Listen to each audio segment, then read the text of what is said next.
从14岁第一次上战场到49岁逝世，一生70场战役仅2败的辉煌战绩，让上杉谦信当之无愧地被誉为战国军神。不仅如此，他高标准的义理观也成为了令后世敬仰的武家典范。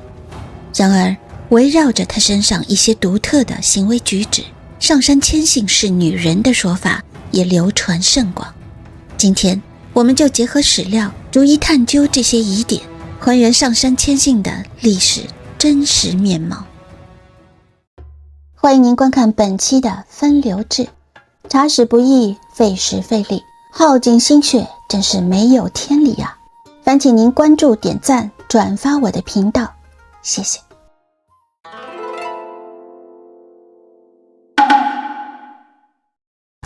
不同的史书里多次且共同描述上杉谦信皮肤白皙、眉眼细长、发质细软，有女子相。其实织田信长、足利义昭、德川家康都曾被描述为相貌俊美，但只有上杉谦信还被描述成有着一种女子般的阴柔气质。更关键的是，不少地方还记载了他毛发稀疏。现存的谦信肖像画并没有和他同时期的真迹。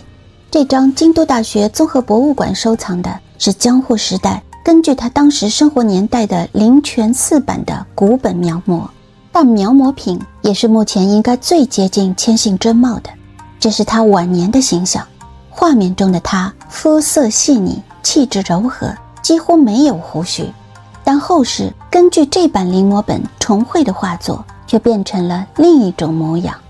后面的画明显更加重了他的眉骨，添加了胡须，显得更为阳刚。这种刻意修改反而让人感觉正是为了掩盖她的女性身份，维护名门武将的威严。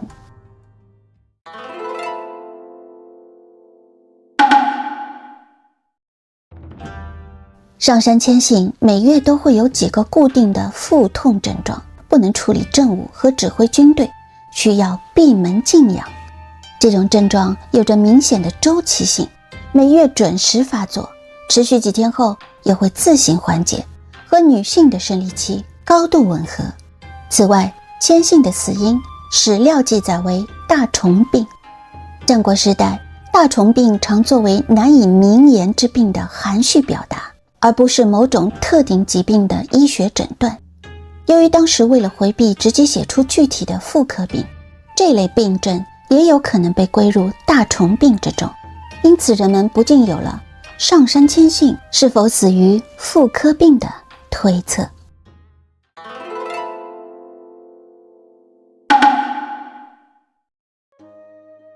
无论是为了家族血脉的延续，还是为了处理政治婚姻，繁衍子嗣对战国大名而言都是头等大事。儿子用来继承家业，女儿就联姻巩固势力。然而上杉谦信却是一个罕见的例外，他终身未娶，也没有侧室，甚至连和女性来往的记录都没有。他名下的所有子嗣，包括最终继承家业的上杉景胜，无一例外都是养子。而与此同时，谦信身边的贴身侍卫几乎清一色是容貌俊秀的年轻美男子，有些武将还会因为容貌佳丽而被重用，甚至连谦信的敌人都深知他的癖好，为了刺杀谦信，会特意挑选出相貌俊美的少年伪装成投奔者，好方便混到他的身边。虽然在当时的社会，大明的进士有很多英俊少年是普遍的现象，但这种情况在谦信这里尤为突出。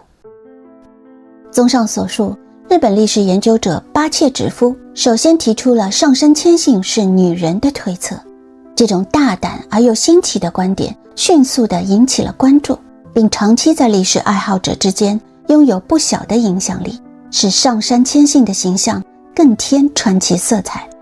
然而，尽管女性说听起来有理有据，并且极具吸引力，这个论点仍然存在着许多无法回避的漏洞。第一，关于长相，一个有点娘的武将并不代表她就是女人。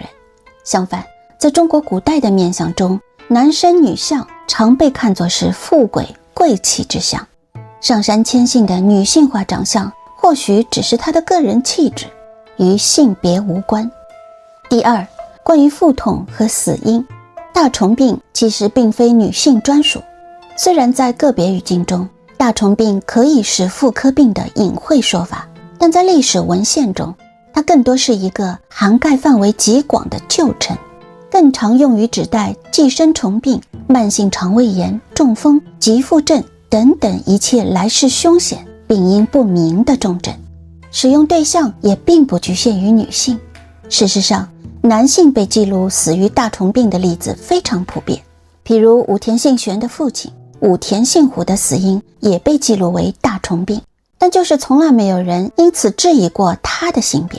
死于大虫病并不能作为判断性别的依据。还有谦信的周期性腹痛，主要频繁发作于他的中晚年时期，而不是少年时代。他真正的死因更可能与其长期过度饮酒、政务操劳导致的身体负荷有关。以现代医学的视角推测，谦信或许死于脑溢血、肝硬化、严重的消化道疾病等急性病变，这些都和史书记载的突然腹痛和晕厥相符合，也完全在大虫病的传统描述范围之内。第三，关于无妻无子，很可能是出于谦信个人信仰的主动选择。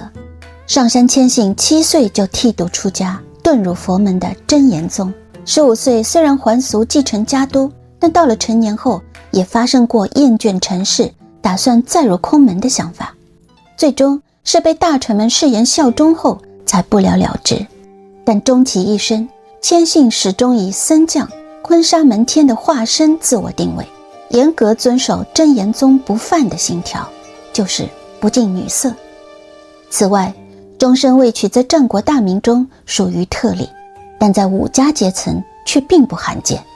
许多武士因为宗教、政治或者个人性格原因选择不婚，或者谦信与当时不少大名一样有着龙阳之号，也未可知。此外，上杉谦信的出生记录于4卷文书中都被标注为男性，这是写入家族系谱与宗教文献的正式史料。在重视血统纯正与继承秩序的战国，如果继承者是女人，不可能在长达数十年跨度的各种文献中不留下蛛丝马迹的。最后，再从战国时代的情报环境来看，如果谦信真的是女人，也绝对瞒不过武田信玄和织田信长这2个无孔不入的情报网络战国霸主。谦信的宿敌武田信玄是绝对不会和一个女人终身缠斗的，因为他只要在对战前振臂一呼，谦信是个女的，上杉军的气势就会当场崩溃，不攻自破。信长也只需在信长包围网时借此爆料，就能瞬间摧毁谦信的声望，破解联盟。这种同时代对谦信性别沉默的无所记录，恰恰构成了她不是女性的最强反证。也或许这仅仅是因为人们从心底里更希望这位战国武将是一个风流的女儿身，才更符合我们对战国情怀的浪漫想象吧。谢谢您观看本期的风流志，别忘了给我点赞哦，让我们下一次在风流中再次相见。